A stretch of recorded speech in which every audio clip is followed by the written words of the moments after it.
আসসালামু আলাইকুম রহমতুল্লাহ। আমরা এখন আছি মদিনা বিশ্ববিদ্যালয়ে, বিশাল এরিয়া জুড়ে এই জায়গাটা। বিভিন্ন জায়গায় জায়গায় বিল্ডিং, স্টেডিয়াম, কার পার্কিং সহ সব সিস্টেম। আমার আর কখনো আসা হয়নি, এবারই প্রথম আসা হলো। আলহামদুলিল্লাহ, পরিচ্ছন্ন পরিবেশ পুরাটাই। কোন মদিনা ইউনিভার্সিটি, কোন উনি? এটা মদিনা ইসলামিক ইউনিভার্সিটি। মদিনাতে দুইটা ইউনিভার্সিটি আছে, একটা হলো তাইবা ইউনিভার্সিটি, একটা হলো মদিনা ইসলামিক ইউনিভার্সিটি। হলো যারা কোরআন হাদিস নিয়ে, ইসলামিক সাইড নিয়ে যারা পড়ালেখা করে। আর এখানে সারা ওয়ার্ল্ডের স্টুডেন্টরা এসে পড়ালেখা করে স্কলারশিপের মাধ্যমে।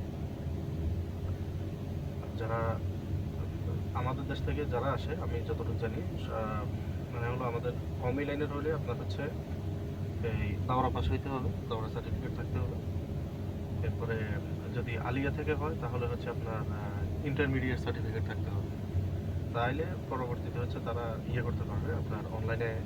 এরা যখন সার্কুলার দেয়, সার্কুলার দিলে তখন অনলাইনে যদি আবেদন করে, আবেদনের মাধ্যমে এর পরবর্তীতে আমাদের দেশের সিস্টেম আর কি, কলেজের নাম যেরকম আসে, যাদের নাম আসে তারা এখানে এসে পড়ালেখা করতে পারবে সম্পূর্ণ ফ্রিতে।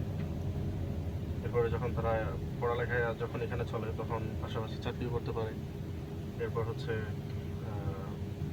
সরকার এখানে বাসস্থান দেয়, খাবার দেয়। তো অনেকের দেখা গেল এখানে হচ্ছে আপনার হয় না, ওই সরকারিভাবে যেটা বাসস্থান দেয় বা খাবার দেয় সেটা তো হয় না। তো তারা পরবর্তীতে নিজেরা আলাদা জায়গায় থাকে। আবার অনেকে আছে হচ্ছে আপনার এই ফ্যামিলিও নিয়ে আসে এখানে। ফ্যামিলি নিয়ে আসলে ফ্যামিলির খরচও কিন্তু সরকার বহন করে। আমার অনেক পরিচিত ভাইয়েরা ছিল এখানে, এখনো কিছু আছে যারা মদিনা বিশ্ববিদ্যালয়ে পড়ালেখা করে। আমরা এখন এখানে আছি, এই যে ডান পাশে ঘুরুন, ডান পাশে ঘুরলে যে লাল গেটটা দেখা যাচ্ছে, এটা হচ্ছে মদিনা ইউনিভার্সিটি, ইসলামিক ইউনিভার্সিটির গেট। এই যে সাদা কালার যেটা, ওই পাশে লাল আর একটা দেখা যাচ্ছে গেট, ওইটা হচ্ছে তাইবা ইউনিভার্সিটি। পাশাপাশি একসাথে? হ্যাঁ, দোনোটা একসাথে, তাইবা ইউনিভার্সিটি এবং মদিনা ইউনিভার্সিটি, এই দুইটা একসাথে এখানে। মাশাআল্লাহ, আলহামদুলিল্লাহ। ওটা মেইন রোড বাইরে যায় না? হ্যাঁ, এটাও মেইন রোড, মানে এটা চতুর্পাশে মেইন রোড আছে, অনেক বিশাল এরিয়া।